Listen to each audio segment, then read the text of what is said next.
Assalamualaikum warahmatullahi wabarakatuh.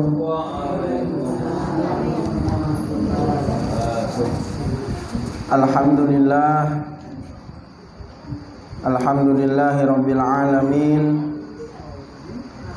Wa bihi nasta'inu ala umuri dunya waddin. Asyhadu an la ilaha illallah wahdahu la syarikalah wa asyhadu anna Muhammadan abduhu wa rasuluhu alladzi la nabiyya ba'dah. Allahumma salli ala sayyidina Muhammad wa ala ali sayyidina Muhammad.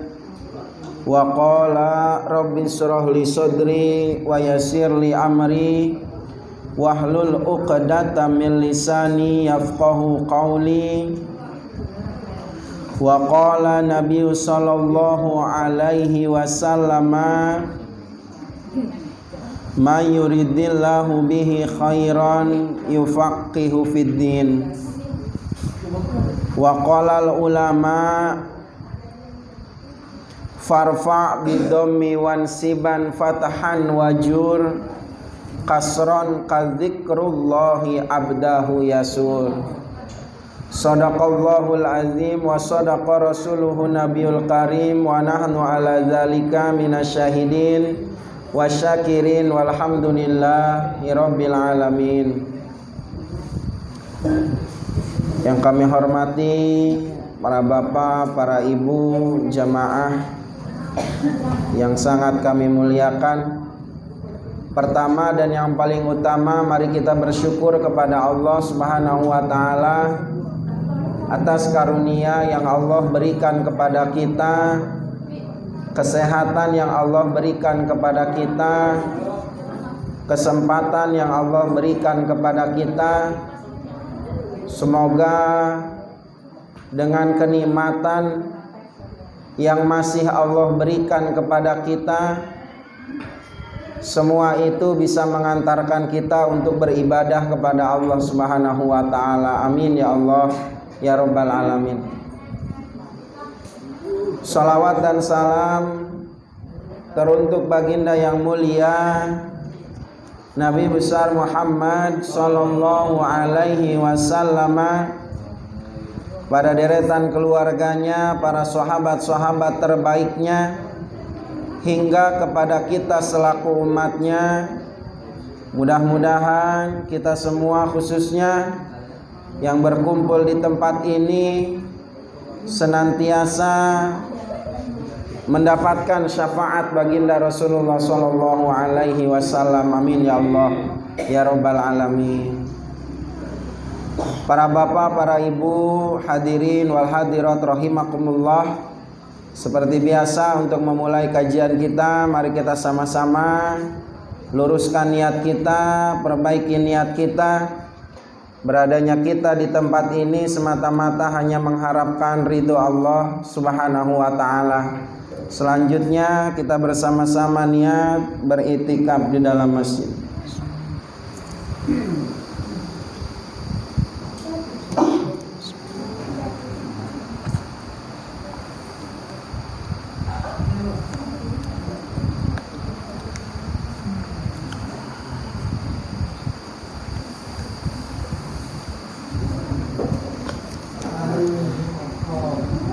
Bismillahirrahmanirrahim. Qala musannif rahimahullahu ta'ala wa nafa'ana bi ulumihi wa bi ulumi masyayikhina ajmain amin. Wa qala Rasulullah sallallahu alaihi wasallam, man kana yu'minu billahi wal yaumil akhir falyuhsin ila jarihi. Man kana, barang siapa yang terbukti, yu'minu, beriman, billahi, kepada Allah, wal yaumil akhir, dan kepada hari akhir, fal yuhsin, maka berbuat baiklah ila jarihi kepada tetangganya. Wa man kana, dan barang siapa yang terbukti yu'minu billahi, beriman kepada Allah, wal yaumil akhiri, kepada hari akhir, fal yukrim doifahu, maka muliakanlah tamu. Wa man kana yu'minu billahi wal yaumil akhir, barang siapa yang beriman kepada Allah dan hari akhir, falyakul khairan au liyasmut. Falyakul, maka berkatalah kalian, khairan, kepada kebaikan, au, kalau tidak bisa ngomong baik, liyasmut, lebih baik kalian diam. Baginda Rasul menyampaikan bahwasanya ketika seseorang sudah betul-betul beriman kepada Allah dan hari akhir, sudah terbukti dalam hatinya dia benar-benar mengimani Allah dengan segala konsekuensi. Kalau dia betul beriman kepada Allah, mengucapkan 2 kalimat syahadat, mengucapkan kalimat tauhid la ilaha illallah, dalam hatinya betul-betul dia pasrah kepada Allah dengan syariat apapun yang telah dianjurkan dalam agama Islam, maka fal yuhsin ila jarihi, berbuat baik kepada tetangga. Jangan sampai kita ngaku beriman kepada Allah, kita berbuat baik, amal solih, ibadah, puasa, sholat, dan lain sebagainya, tapi ada tetangga kita yang kita sakiti, maka tidak termasuk orang yang mempunyai iman sempurna. Hati-hati hubungan dengan manusia, apalagi hubungan dengan tetangga. Mereka yang akan lebih tahu kalau kita sedang kena musibah. Banyak pun keluarga kita, contoh kita mempunyai saudara 10 bersaudara, 15 bersaudara, tapi jauh-jauh. Ada yang di Sumatera, ada yang di Jawa, ada yang di Kalimantan, ada yang Sulawesi. Kalau kita terkena musibah, bukan keluarga kita jauh yang tahu duluan, tapi siapa? Tetangga. Kita butuh sesuatu, contoh kita butuh beras untuk masak di sore hari atau di pagi hari. Apakah kita pergi dulu ke Kalimantan baru kita bisa masak? Kan tidak. Kalau kita butuh datang ke tetangga dulu. Kita butuh apapun kita cerita kepada tetangga. Kita punya sedikit kelebihan daripada rizki, makanan, minuman, apapun itu kita berikan kepada mereka. Itulah salah satu cara kita untuk berbuat baik kepada tetangga. Makanya sering kami sampaikan, kalau tetangga kita beli kulkas, jangan kita yang kedinginan. Kalau tetangga kita beli mesin cuci, jangan kita yang pusing kayak diputer di mesin cuci. Senang kalau tetangga punya nikmat, diberi nikmat sama Allah, harus senang. Karena apa? Kalau kita butuh nggak akan segan-segan. Contoh tetangga beli mobil, si dia tetangga itu beli mobil, ngomong repet semuanya, ngomel. Tiba-tiba dia butuh, malu mau minjam kepada tetangga. Tapi kalau kita senang, tetangga kita dapat nikmat, punya nikmat, apapun itu kita senang. Kalau kita ada apa-apa kita bisa datang kepada mereka. Maka salah satu ciri iman sempurna kepada Allah adalah dengan berbuat baik kepada tetangga. Hati-hati, jangan sampai kita bersengketa dengan tetangga kita. Jangan sampai kita merasa iri dengan apa yang dimiliki oleh tetangga kita. Kita terus berbuat baik kepada tetangga kita. Lalu gimana? Malah tetangga yang musuhin kita, biarkan. Yang penting kita terus berbuat baik kepada mereka. Apapun perbuatan baik yang kita berikan, pasti akan ada hikmahnya kepada kita. Percayalah. Sebaliknya, kalau kita berbuat buruk, maka untuk diri kita sendiri akan mendapatkan kemadorotan. Na'udzubillah, summa na'udzubillah. Itu yang pertama. Yang kedua, barang siapa yang mengaku iman kepada Allah dan kepada hari akhir, fal yukrim doifahu, maka muliakanlah tamu. Kalau ada tamu yang datang, assalamualaikum, siapapun itu, minimal sekurang-kurangnya kasih air putih untuk minum. Kalau di dapur kita nggak ada apa-apa, kalau kebenaran di dapur kita ada makanan, ada snack, ada kue, ada apa, berikan kepada mereka. Jangan sampai ketika ada tamu dicuekin. Ketika ada tamu udah ngobrol panjang lebar sampai ke Jakarta ceritanya, nggak ada minum-minum di depan. Siapapun yang datang, baik tetangga kita atau orang yang dari desa tetangga, keluarga kita datang, yang penting dia dianggap tamu, maka kita wajib untuk memuliakannya.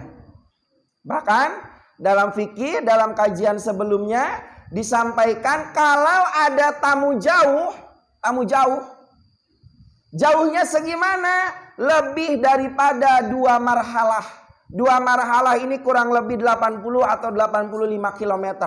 Orang yang bisa untuk melaksanakan jamak sholat dan qashar sholat. Nah maksudnya, contoh ada tamu datang dari Jawa.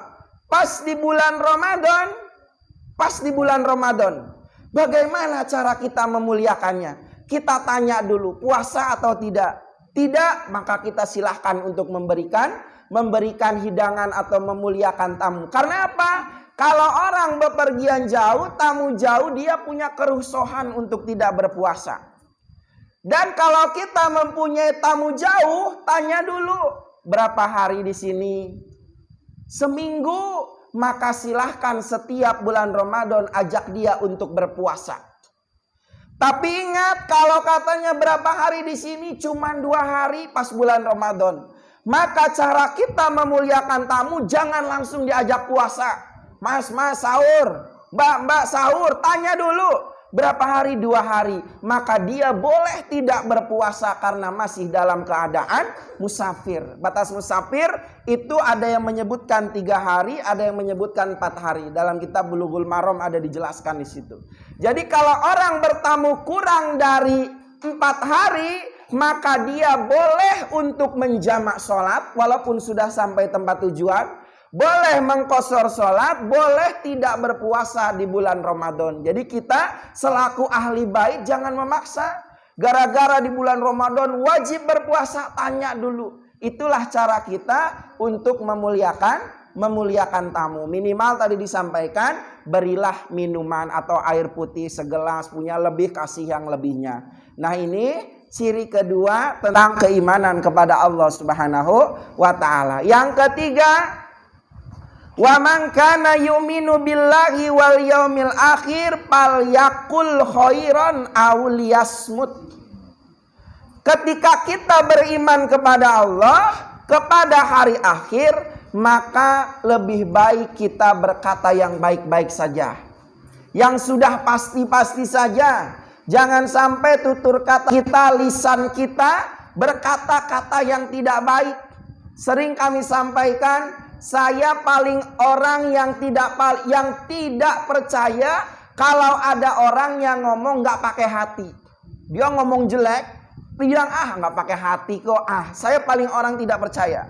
Kenapa? Kata baginda Rasul, al-lisanu mir'atul qalbi. Lisan itu cermin dari hati. Ketika lisan mengucapkan A, pasti sudah dikomando oleh hati.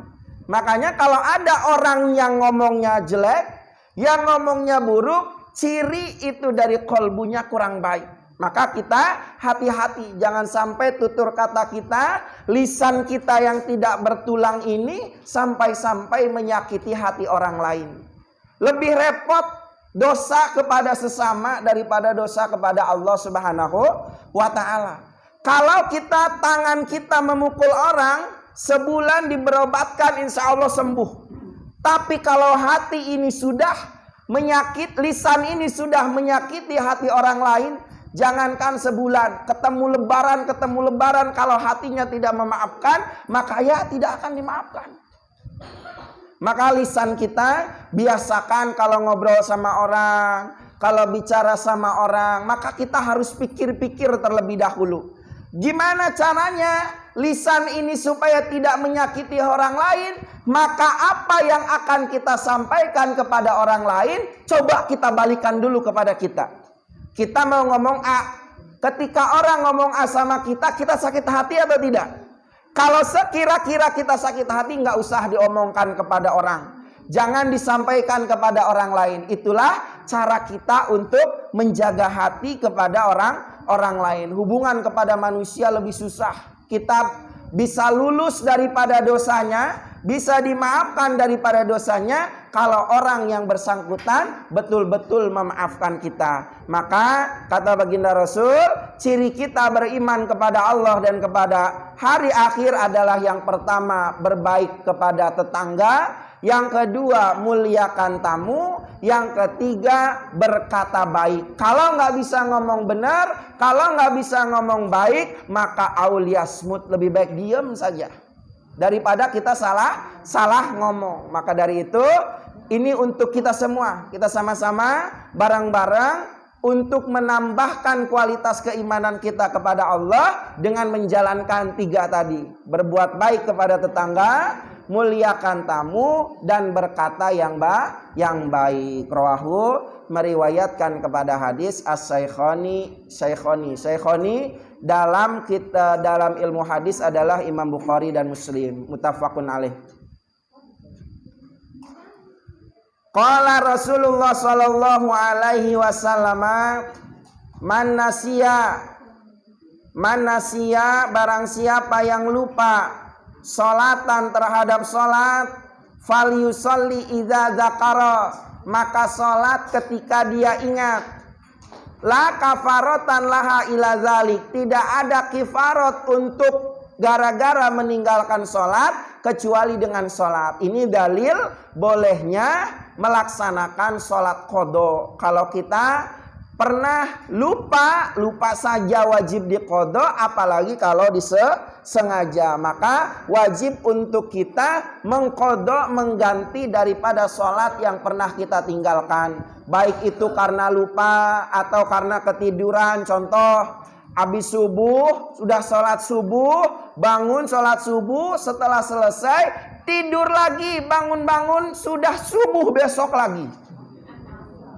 Tidur, entah habisnya, kalau kebo nggak gitu-gitu kali tidur kebo, entah tidur apalah pokoknya. Dia tidur habis subuh, sampai subuh besoknya baru bangun. Berarti berapa waktu sholat ditinggal? Duhur, asar, maghrib, isya, subuh lagi. Maka ini wajib untuk diqadhanya. Dan cara mengqadhanya adalah setelah sholat fardu, maka kita boleh untuk melaksanakan sholat qadha. Makanya diingat-ingat kalau kita lagi muhasabah, kalau kita lagi sendirian dulu di umur sekian, berapa kita pernah meninggalkan sholat, langsung kita ganti. Jangan sampai kita termasuk orang-orang yang melalaikan sholat, orang-orang yang tidak melaksanakan sholat. Naudzubillah, summa naudzubillah. Banyak kerusuhan dalam ibadah sholat ketika kita tidak bisa mengerjakannya tepat pada waktu. Contoh, dalam musafir ada jamak takdim, ada jamak takhir, ada qosor. Ada lagi kalau kita biasa rutin sholat duha, kita biasa setiap hari sholat duha, maka satu hari kita sedang bepergian, maka boleh kita melaksanakan sholatnya di kendaraan. Kalau kita tahu ilmunya, maka nggak akan kita tinggalkan. Itulah salah satu kerusuhan daripada syariat agama Islam. Maka kata baginda Rasulullah sangat senang kepada hambanya yang menjalankan rukhsah daripada syariat agama Islam. Jadi kalau kita pernah meninggalkan sholat di tahun-tahun yang dulu, maka kita untuk mengqadhanya atau menggantinya. Rawahu, meriwayatkan kepada hadis Anas bin Malik, sahabat Anas bin Malik. Wa qala Rasulullah sallallahu alaihi wasallam, man mata barang siapa yang meninggal mati bukrotan di waktu pagi, fala yakiyanna ila fiqrihi, maka jangan dilama-lamain untuk dimasukkan ke dalam kubur. Jadi maksudnya kalau ada yang meninggal jangan dilama-lamain, pagi nunggu sampai sore sampai maghrib. Yang kedua, waman mata asyatan, barang siapa yang mati di sore hari, pala yabiatanna illa fi qabrihi, jangan sampai ditunggu besok harinya. Jadi itulah salah satu cara bagi orang yang hidup untuk mempercepat proses jenazah. Kalau pagi cepat diurus, dimandikan, dikafankan, disolatkan, dimakamkan. Bahkan kan dalam hadis yang telah lalu, kalau orang meninggal ini yang pertama ada yang ingin dicepatkan masuk ke dalam kubur, karena dia sudah digambarkan nikmat dalam kubur.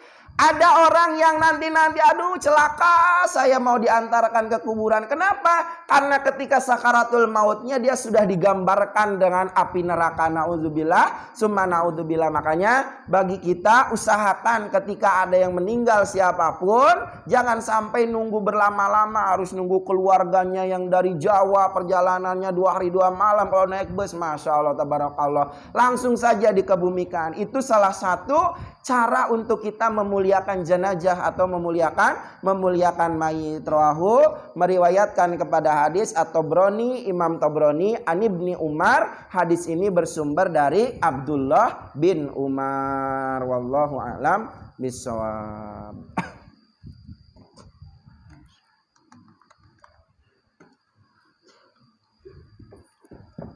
Bismillahirrahmanirrahim. Qala musannif rahimahullahu taala wa nafa'ana bi ulumihi wa bi ulumi masyayikhina ajmain amin. Kemarin bagian sepertiga siapa Bu? Dalam bab warisan yang pertama, ibu ketika tidak ada anak atau tidak ada cucu dari anak laki-laki. Gambarannya kemarin paham Bu? Ibu bisa dapat warisan dari kita kalau kita meninggal dengan catatan kita nggak punya anak atau cucu dari anak laki-laki. Tapi kalau nanti ada anak atau ada cucu laki-laki bisa jadi pindah ke sudus 1/6. Nah itu gambaran pertama, ibu bisa mendapatkan warisan 1/6. Yang kedua, 1/3 maksudnya. Yang kedua, saudara seibu. Kebayang gak Bu saudara seibu? Saudara seibu baik laki-laki atau 2 dengan syarat 2, 3, 4, 5. Kalau saudara seibu sendiri maka nanti bisa masuknya ke sudus 1/6. Ini 1/3 contoh. Dicontohkan, kita pikir-pikir saja. Nggak ada ininya, ketinggalan. Nggak ada pucuknya nih. Hah?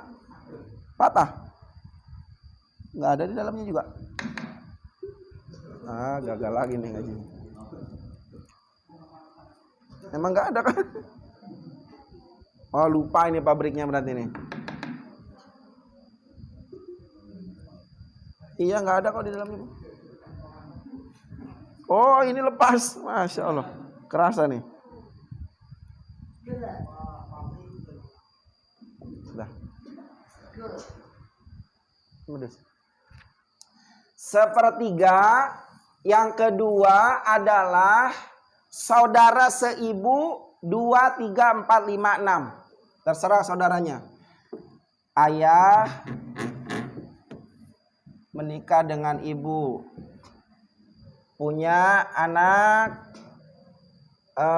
namanya adalah Malik. Ayahnya meninggal duluan ayahnya. Karena ibu masih masih pingin berumah tangga lagi, maka janda herang namanya. Maka dia nikah dengan suami yang kedua. Nikah lagi dengan suami kedua. Muncullah keturunan dari suami kedua, namanya adalah Abdullah, dan namanya satu lagi adalah Fatimah. Ketika ini meninggal dunia si Malik, anak dari suami yang pertama, maka Abdullah dan Fatimah mendapatkan sepertiga warisan dari Malik. Paham, Bu? Paham? Ini saudara seibu nih. Saudara seibu berarti ibu yang nikah dua kali. Pertama mempunyai Malik, ayah pertama, Malik, suami pertama. Pas meninggal atau berpisah atau cerai, menikah lagi dengan suami kedua, mendapat keturunan Abdullah dan Fatimah. Ini bebas mau laki-laki atau perempuan. Mau perempuan dua-duanya, mau laki dua-duanya, maka ini mendapatkan sepertiga warisan ketika Malik wafat. Tapi kalau saudara seibunya satu orang, hanya Abdullah, maka Abdullah tidak mendapat sepertiga, tapi mendapatnya 1/6.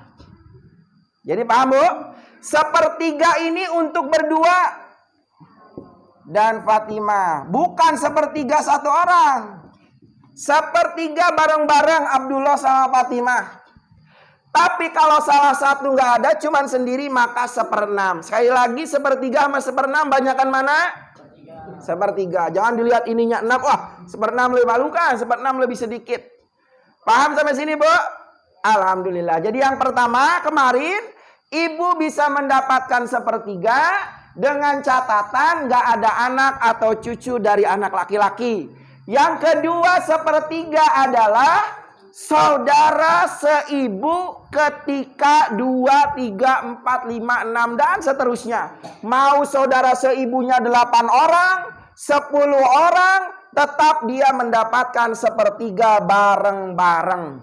Kalau dia 1/2, sedangkan 1/3 dari harta warisannya itu adalah 100 juta, maka 50 juta Abdullah, 50 juta Fatimah. Jadi saudara seibu ini jangan dianggap gampang, karena itu bisa mendapatkan hak waris daripada saudara ibu yang telah meninggalnya. Paham sampai sini, Bu? Paham? Insyaallah. Gampang kok nginget-ngingetnya kayak gitu.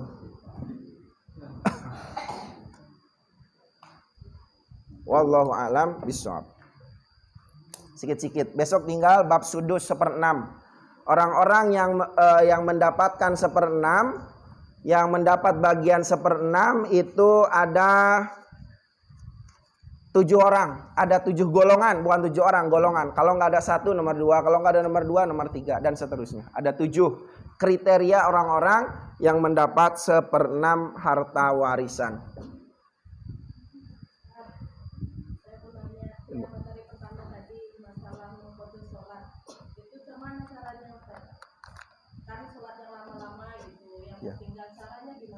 Maka kita yakinkan dulu, kira-kira dulu kita pernah meninggalkan berapa kali sholat. Itu dulu dasarnya. Contoh, kita kira-kira saja. Kita kira-kira, contoh dalam 1 tahun. Dulu kayaknya aku pernah meninggalkan setahun. Maksud setahun ini bukan berarti setahun gak sholat. Maksudnya di tahun ini umur sekian, dari mulai balik ada sebulan. Naik ke umur sekian ada 5 hari. Kita kira-kira saja dulu. Dulu kita pernah dari usia balik sampai sekarang pernah meninggalkan sholat berapa? Contoh 2 bulan mikirnya 60 kali aku nggak pernah sholat 60 hari. Maka setelah sholat fardu kita mengulang lagi sholatnya, mengkodo. Niatnya aku niat sholat fardu duhur kodoan lillahi ta'ala 4 rakaat. Sholat kodo nggak bisa dikosor. Hati-hati. Aku mau sholat kodo tapi sambil dikosor, nggak bisa. Walaupun kita sedang musafir nggak bisa mengkodok sholat duhur dikosor 4 rakaat. Jadi niatnya aku niat sholat fardu duhur 4 rakaat kodoan lillahi ta'ala. Dan sholat kodok boleh dilakukan di waktu setelah asar atau subuh. Kan kita tahu kalau habis sholat asar, sholat subuh nggak ada sholat lagi, nggak boleh sholat sunnah, nggak ada ba'diyahnya. habis subuh sama habis asar. Maka kalau sholat qadha itu diperbolehkan walaupun habis subuh, walaupun habis asar. Jadi yang namanya qadha kita niatkan saja sebagai pengganti. Habis sholat duhur biasa adaan pada waktunya tadi, maka disambung lagi setelah itu sholat qadha. Mana yang didahulukan? Bagus qadha dulu atau ba'diyah duhur yang tadi? Contoh nih duhur udah. Setelah sholat duhur, bagus ba'diyah dulu atau qadha dulu? Maka dahulukan qadha dulu. Sholat yang tinggal. Kalau masih ada waktu luang, maka kita melaksanakan sholat ba'diyah duhur yang tadi. Begitu caranya, Bu. Ya, Bu.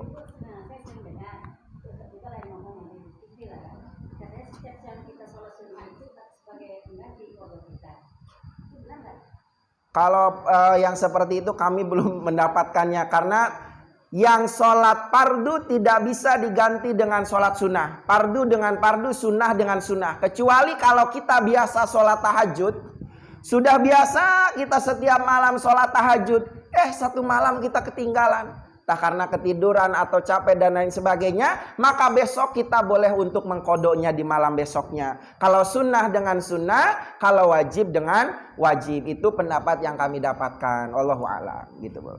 Jadi kalau ya gampang enak, Bu, kalau seperti itu. Duhur diganti sama 2 rakaat aja, jadi cepat nanti.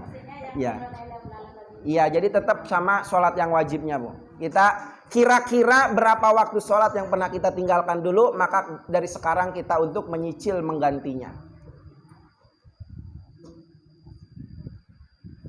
Qala musannif rahimahullahu ta'ala wa nafa'ana bi ulumihi wa bi ulumi masyaikhina ajmain amin. Faslun fima yata'allaqu bil mayit. Kemarin dibahas yang pertama tentang orang yang keguguran. Ini orang yang keguguran. Bagaimana caranya kita mengurus bayi tersebut yang meninggal? Yang pertama, usia kandungannya lebih dari 6 bulan. Kenapa batasan 6 bulan? Karena dalam fikih ada namanya aqallul hamli. Paling sedikitnya hamil itu 6 bulan. Paling sebentarnya. Makanya hati-hati sekali kita jaga hati kita. Kenapa? Jangan sampai ketika kita melihat orang lain menikah di bulan Januari, di bulan 7 sudah melahirkan, hati ini menimbulkan suudzon kepada orang lain. Hati-hati. Jangan sampai kita menimbulkan fitnah kepada orang lain. Karena dalam fikih ada namanya aqallul hamli. Usia kandungan 6 bulan, dia melahirkan, kalau bahasa dokter namanya prematur. Belum waktu 9 bulan dah keluar. Jangan sampai kita menuduh orang berbuat suatu maksiat dan lain sebagainya. Karena kalau sampai kita berpikiran seperti itu suudzon, kita husnudzon saja. Sehingga hati kita ini terjaga. Hati kita ini nggak gampang berbuat dosa kepada orang lain. Usia kandungan di atas 6 bulan, baik 6 bulan setengah, atau 7 bulan, 8 bulan, 9 bulan bebas. Pokoknya di atas 6 bulan. Maka itu disepertikan orang dewasa. Di atas 6 bulan, usia kandungan 7 bulan. Keguguran, maka cara mengurus anak yang meninggal tadi seperti orang dewasa. Gimana seperti orang dewasa? Dimandikan, dikafankan, disolatkan, dan dikuburkan. Itu yang pertama. Yang kedua, ingat Bu yang pertama Bu, ini biasanya kita di tetangga, di sekitaran kita terjadi seperti ini. Ini yang pertama, usia kandungan di atas 6 bulan. Baik 6 bulan setengah, 7 bulan, 8 bulan, 9 bulan, melahirkan, keguguran, meninggal dunia, maka sama seperti orang dewasa. 4 kewajiban fardu kifayah bagi orang yang hidup. Ya, nah, ini yang pertama nih, nanti ada selanjutnya. Ini nanti yang ke-4 bulan. Bismillahirrahmanirrahim. Sekarang qabla sittina asyurin, sebelum 6 bulan. Berarti kalau sebelum 6 bulan termasuk dari yang 4 bulan.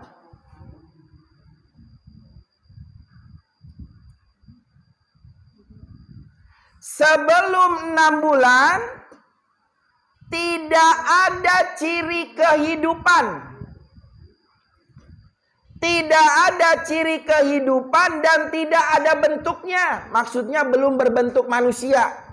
Usia 2 bulan, usia 3 bulan, usia 4 bulan. Dia belum berbentuk, belum ada bentuknya seperti manusia, jasad manusia. Dan tidak ada ciri kehidupan. Sekali lagi syaratnya. Di bawah 6 bulan. Berarti ada 5 bulan, 4 bulan, 3 bulan, 2 bulan, sebulan. Di bawah 6 bulan. Yang kedua, tidak ada ciri kehidupan. Maksud ciri kehidupan gimana? Ketika keluar tidak menangis. Ketika keluar tidak bergerak. Ketika keluar tidak berteriak. Itu ciri kehidupan maksudnya. Biasanya kalau dalam kitab-kitab fikih yang lain, teriak dan bergerak. Itu ciri kehidupannya.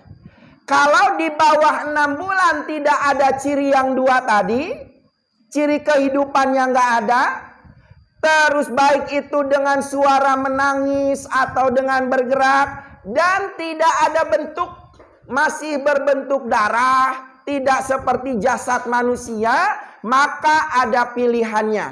Mana pilihannya? Ya juju gosluhu, boleh untuk dimandikan, bukan wajib, mubah boleh. Kalau mau dimandikan, mandikan. Enggak termasuk daripada haram, cuman boleh. Yang kedua, wasunnatu takfini. Sunnah dibungkus di kain kapan, sunnah. Bukan wajib, sunnah. Yang ketiga, haramu sholati. Haram disolatkan. Yang keempat, sunnah fi qabri. Sunnah dikuburkan. Jadi bagi usia yang keguguran di bawah 6 bulan, belum ada ciri kehidupan, belum ada bentuk, sunnah untuk dimandikan, sunnah dikafankan, haram disolatkan, sunnah dikuburkan. 4. Ingat Bu yang nomor 2 ini? Ingat, di bawah 6 bulan hamilnya, nggak ada bentuk, nggak ada ciri kehidupan. Maka tidak ada kewajiban di dalamnya. Dalam artian mau dimandikan hukumnya boleh. Kalau mau dibungkus pakai kain kapan, sunnah. Mau disolatkan haram, jangan disolatkan kalau bentuk seperti itu. Yang keempat, sunnah untuk dikuburkan. Ini syarat yang ini catatan kedua dari orang wanita yang keguguran. Yang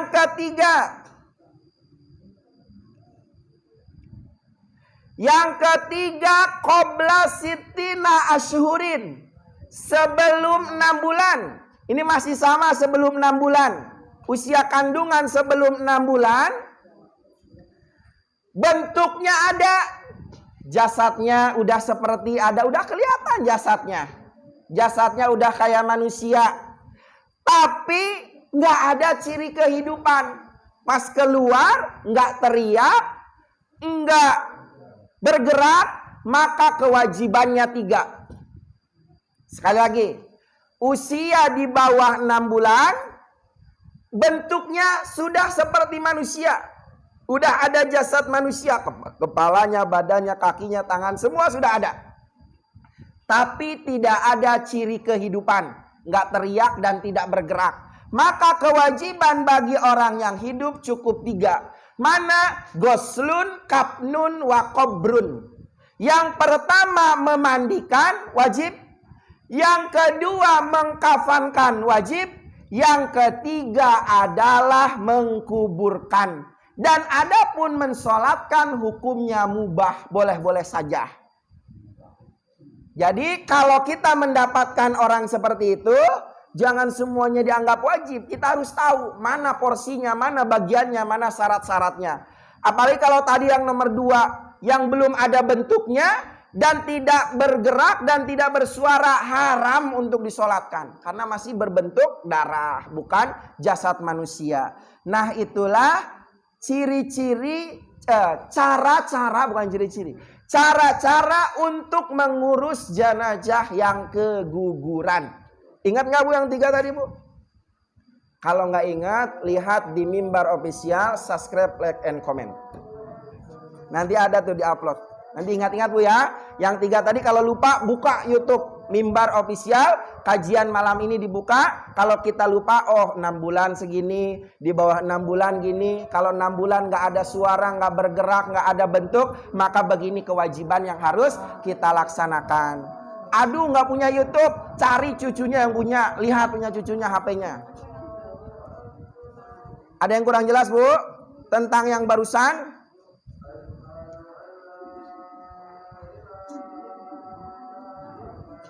Cukup Bu? Insya Allah. Paham Bu? Pahamlah.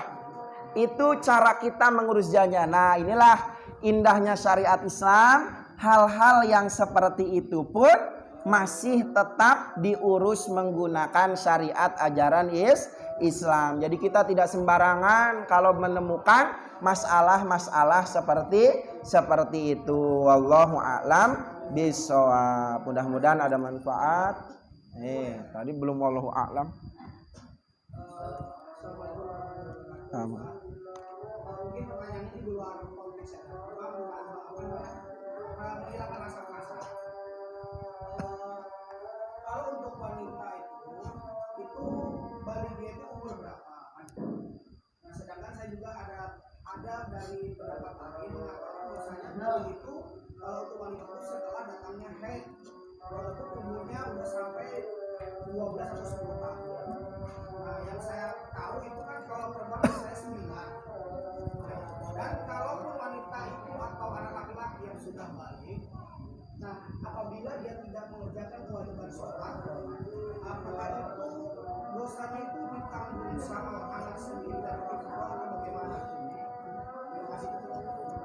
Yang pertama, ciri balik bagi perempuan. Ini ajarkan anak-anaknya Bu. Kemarin kan sudah dibahas tentang haid, tentang darah haid. Ciri balik bagi perempuan pertama usia 9 tahun Hijriyah. Bukan Masehi, hitungannya 9 tahun Hijriyah. Dan sudah terkena yang namanya keluar darah haid. Ini gimana Ustaz?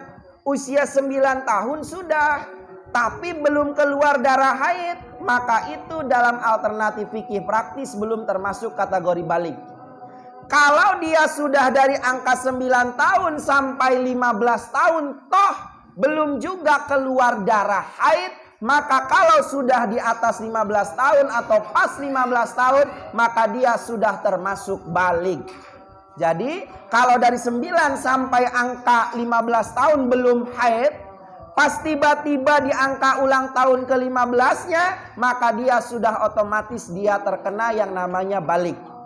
Jadi itu syaratnya. Kalau di 9 tahun belum haid maka tunggu sampai 15 tahun. Dan yang kedua, apa tadi? Ketika anak yang sudah balik atau belum balik tadi? Yang sudah balik, dia terkena kewajiban sholat. Dia kena kewajiban sholat. Dan ketika dia tidak melaksanakan kewajiban sholat, kemana dan siapa yang berdosa? Pertama, kalau tidak disuruh sama orang tua, orang tuanya apa namanya? Orang tuanya biasa saja, nggak ngehiraukan anaknya sholat atau tidak. Padahal usia anak sudah balik, maka orang tuanya kebagian dosanya. Yang kedua, orang tuanya sudah nyuruh, nak sholat, bang sholat, kak sholat, tapi anaknya nggak mau sholat, maka ditanggung oleh anak itu sendiri. Karena orang tua sudah menyuruh. Karena kata baginda Rasul, muru auladakum bis sholat. Ajaklah, perintahkanlah anak-anakmu untuk melaksanakan sholat. Kalau sudah disuruh sama orang tua nggak mau melaksanakan sholat, maka dosa ditanggung oleh anaknya. Tapi kalau orang tuanya tidak menyuruh sama sekali, anak pun tidak melaksanakan sholat, maka orang tuanya kebagian dosanya. Naudzubillah, summa naudzubillah. Makanya mafhum ceritanya dalam salah satu kitab disebutkan ada nanti ketika di akhirat anaknya sudah dimasukkan ke dalam neraka, ibunya dimasukkan ke dalam surga orang tuanya. Lalu anaknya ini protes, "Ya malaikat, kenapa aku dimasukkan neraka? Karena engkau tidak mengerjakan sholat dan kewajiban-kewajiban lain." Wahai malaikat, aku tidak melaksanakan kewajiban karena tidak disuruh oleh orang tuaku. Maka seketika malaikat memanggil orang tua yang sudah di surga masuk ke dalam neraka. Naudzubillah, summa naudzubillah. Makanya pelajaran bagi orang tua di setiap waktu, ajak suruh anak kita, keturunan kita untuk melaksanakan sholat khususnya. Jangan sampai anak kita tidak mengerjakan sholat. Naudzubillah, summa naudzubillah. Wallahu a'lam bishawab. Mudah-mudahan ada manfaat, barokah dari kajian kita, sehingga apa-apa ilmu yang kita dapatkan senantiasa bisa bermanfaat untuk kita, untuk keluarga kita, dan untuk orang lain. Amin ya Allah ya Rabbal Alamin. Selanjutnya kita berdoa kepada Allah, apa-apa pahala yang kita dapatkan di majelis ini tidak semata-mata diberikan kepada kita, tapi juga diberikan kepada kedua orang tua kita dan guru-guru kita semua. Amin ya Allah ya Rabbal Alamin. Kita doakan keturunan kita, anak kita, cucu kita, saudara kita, tetangga kita, muslimin muslimat, semoga dijadikan keturunan yang solih dan solihah, yang berguna bagi agama, nusa dan bangsa. Orang-orang yang sedang sakit dari jihad keluarga kita, saudara-saudara kita, tetangga kita, muslimin muslimat, semoga oleh Allah Subhanahu wa taala lekas diangkat penyakitnya dan dijadikan sakitnya atas kiparot segala dosa-dosanya. Orang-orang yang telah mendahului kita dari jihad keluarga kita, orang tua kita, saudara kita, muslimin muslimat, sebutkan arwah-arwah orang tua kita yang telah meninggal dunia dan keluarga kita.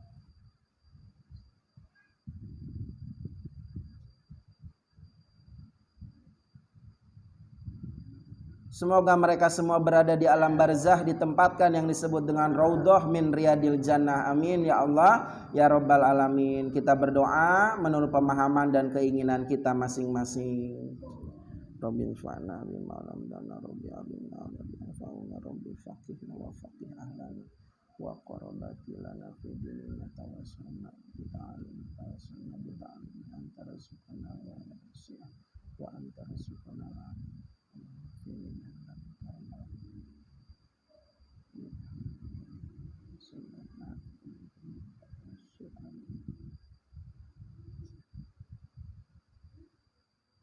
Nas'alukal ijabah al-fatihah. A'udzu billahi minasyaitonir rajim. Bismillahirrahmanirrahim. Alhamdulillahi rabbil alamin, arrahmanir rahim, maliki yaumiddin.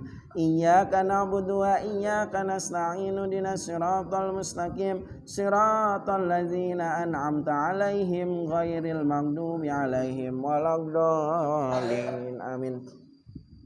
Kalau ada salahnya, yakin dari kebodohan saya pribadi, mohon ampun kepada Allah. Kalau ada benarnya, semata-mata petunjuk dari Allah Subhanahu wa taala. Kita tutup dengan doa kifaratul majelis bersama-sama. Subhanakallahumma wa bihamdika asyhadu an la ilaha illa anta astaghfiruka wa atubu ilaik. Informasi untuk malam Minggu depan kita pindah ke Mushola Al-Amin. Mushola Al-Amin di RT 7 di sebelah rumah kakek Rusdi, kakek Sidik. Malam Minggu depan kita melaksanakan istighosahan di musola sana. Waktunya sama setelah maghrib sampai isya. Jadi dimohonkan kehadiran kepada kita semua untuk melaksanakan istighosah, berdoa kepada Allah Subhanahu wa taala. Akhirul kalam, assalamualaikum warahmatullahi wabarakatuh.